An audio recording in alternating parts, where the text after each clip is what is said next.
TJ. And I'm Kitty. And today we have a great topic for you guys.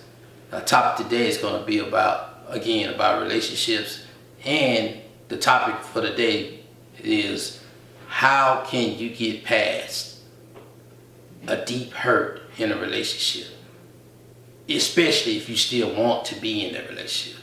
So Kitty, how can you get past a deep hurt in the relationship when you know for a fact you want to be in a relationship? You're still in love. Mm-hmm. You still think the world of this person. So how do you get past it in order to rebuild this relationship? I think the first thing you have to do is both people have to acknowledge the hurt. Okay. You know an incident has happened, but was there a basis for this hurt?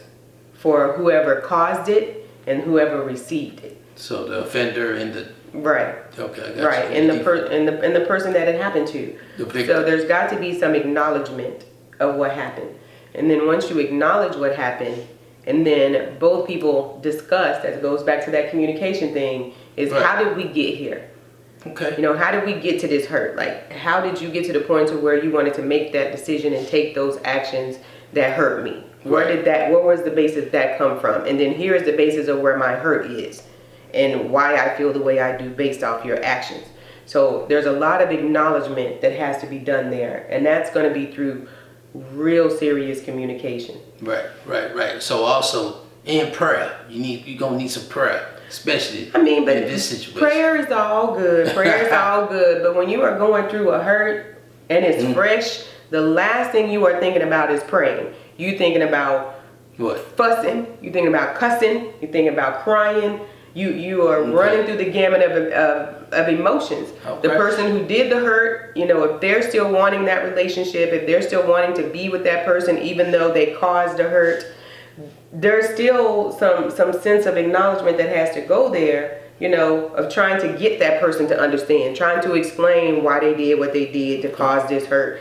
And then the person who is feeling hurt, the last thing they thinking about is praying. Right. I'm just gonna kick it out there, people. The last thing they thinking about doing is praying. Okay. I want to hurt you the way you hurt me. I want to yell at you. I want to cuss. I want to say what I want to say. Or I may want to leave. I don't want to see your presence. Like all of that is gonna come in depending on the level of the hurt or the betrayal. Well, we already said it's deep, so the level is high.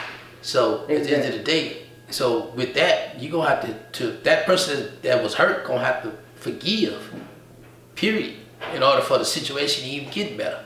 You got to start there. So forgiveness is key. Forgiveness, they're going to have to drop their pride. You're going to drop your pride in that situation because you may be feeling, well, this should have never happened to me. I didn't think it was going to happen to me. That's pride. You start talking about me and I. When you use those personal pronouns and things like that, that's that pride that done festered up in you. So you got to learn how to forgive the individual for offending you. So, or causing this deep hurt that's got you in an emotional tirade. So at the end of the day, just how you gonna be able to rebuild a relationship if you don't even forgive the person? Well, it's like gonna come in waves. Like, okay, so everybody acknowledges what happened in the situation. They discuss it. Then both people have to decide if they're gonna be together. Right. So if they want to stay together, at that point, then it becomes a lot of forgiveness. Right. But forgiveness is one thing. How do we not get back into this same situation? Right. You know what I'm saying? So whatever the situation was, you need to, like you say, you need to get to the root of it, figure out maybe it was a lack on your part with some things you weren't doing that caused the individual to go on a different route. Not saying you made them do it, right. But it helped aid in their decision making. So you need to take some responsibility in that.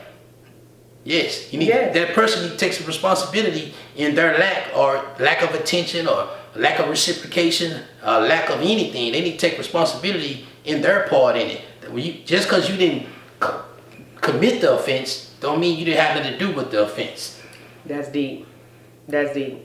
But that's a story that we don't hear about a lot. I know. A lot of times you hear about what that person, she did that or he did that or whatever, but you don't get the backstory of what all went to that person making those kinds of decisions. Yeah, let's talk about what that person didn't do.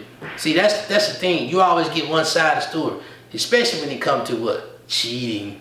Well, you know what? he cheated or she cheated on me. Well, let's talk about what you may have didn't do in that situation. You know, let's talk about your part in it. Yeah, you may not have cheated, but you cheated in other ways in a relationship. Like what? Like lack of sex. Like lack of reciprocation.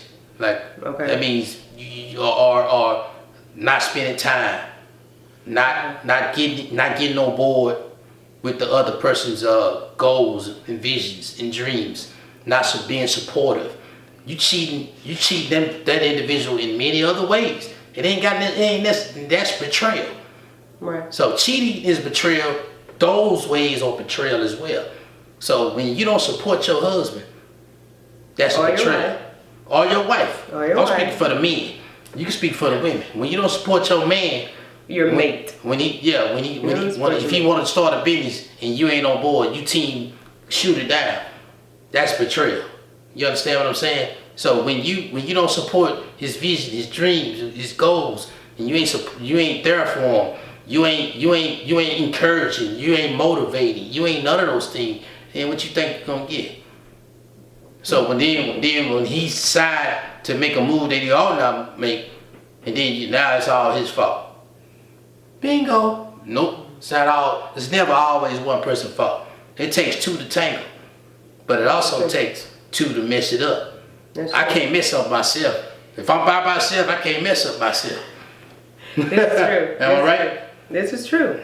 Okay, so when the two people decide that they are going to stay together, there is a lot to deal with, and because you don't forget. You may forgive, but you don't forget. No, you don't forget. So in steps in trying to rebuild this relationship, you're going to have to go back to what attracted you guys to each other in the first place. Right. Where did that start from? What kicked that spark off? What killed that? What killed that fiery and that love and that attention and all those things that you once had. And then a lot of times when you're living life and things start to happen, you know, if you're not paying attention, you will grow apart. Right. You will start putting other priorities in front of, you know, keeping your relationship where it is. In front of what, your man or your woman? Your man or your woman. That's what you about to say. Yeah. Your man or your woman. Yeah, you go ahead. In front of your man or your woman. So at this point, you may not even know each other anymore. That's true. You know what I'm saying? You knew who you fell in love with back in the day, but since then you've got careers, you've got kids, you've got house bills, you got life, you've got, you know, friendships, new friendships, old friendships, new co-workers. You got all these other gods in front of guess what? Your relationship. It's still your obligation, your responsibility.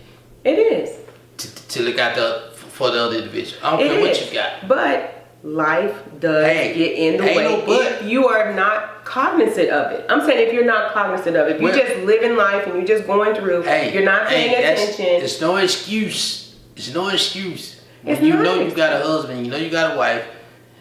But one thing about it, you can have children, you can have all the other stuff. You giving all the other stuff the attention. That's what I'm saying. How you gonna forget about the one that started? Y'all started this thing together.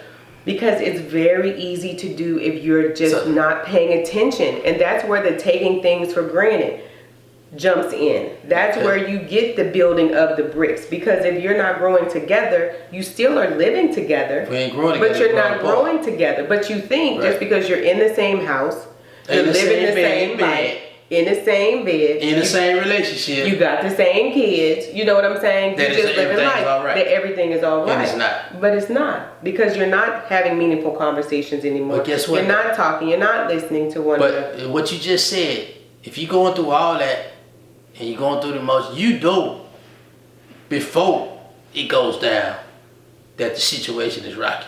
It just don't happen overnight. You don't. No, it doesn't. There are warning signs. There are signs that goes on in a relationship that you see. You see with a clear vision that I got trouble in my situation. I got trouble in my marriage. I got trouble in this relationship.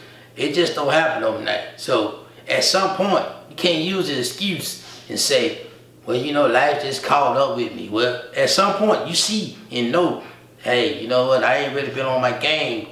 You know.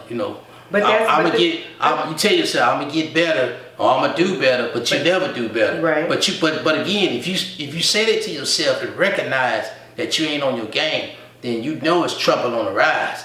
So therefore, you need to take action and to correct that. But a lot of people go, oh, she'll be all right. You know, she'll get over it. He'll get over it. He'll get over you, or she gonna get over you. That's what's gonna happen. I ain't got time to do that right now. He'll get over it because they believe that person will never leave or never go. You know, but when you're trying to rebuild that, you have to rethink all of that. You got to rethink all of that, and then you got to go back into doing the things that build a relationship with this new human being that you're with. Yeah, because everybody changes. Everybody changes. So you gotta start talking and communicating, setting time out for one another to start talking about, okay, what is it that you like now? Right. Who are you now? And you got to start rebuilding that relationship with the now person, not the one from back in the day, not even the one from 5 years ago. Right. The person right now. You got to start going on dates. You know, what is it that you may like to do that we can do together? Yeah. You have to start building that togetherness. You have to. Right. And you have to set out couple time for just you as a couple to start rebuilding and building that spark on who both of you are right now in this moment. And I agree with you. Because if you're in your 40s, you shouldn't be acting like what you were doing in your teens, in your 20s, or even your 30s. You should have grown beyond that. Your life should be more accountable than that. I agree with the rebuilding, and also when you rebuild it and trying to rekindle and rebuild that relationship, that other individual, it may be some new things I have to try. You can't be dogmatic about what you ain't gonna do, what I ain't never did. You can't have that attitude, stinking thinking. Right. When you trying to rebuild, you have to be open-minded to rebuild.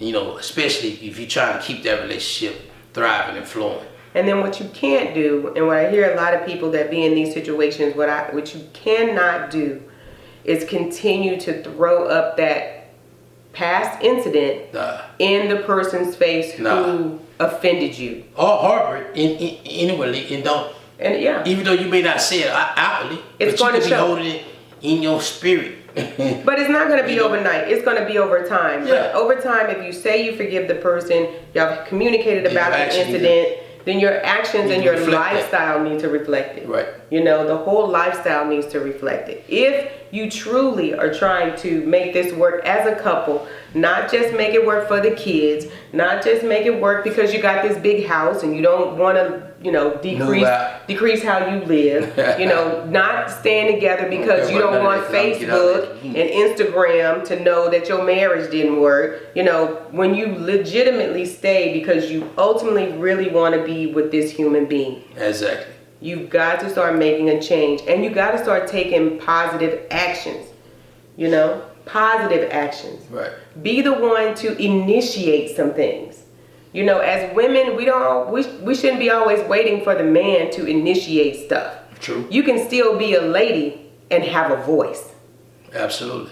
You need to be a lady and have a voice. He needs to understand that, yes, I think enough of you that I can plan a dinner. I think enough of you that I can buy you a gift. I think enough of you to show you the type of attention that I want you to show me. When you're trying to rebuild a situation in your home, when you're trying to turn, because what happened is you just were in a house and y'all were living in a house. Mm-hmm. Somewhere along the line, it stopped being a home. Or it never was one to begin with.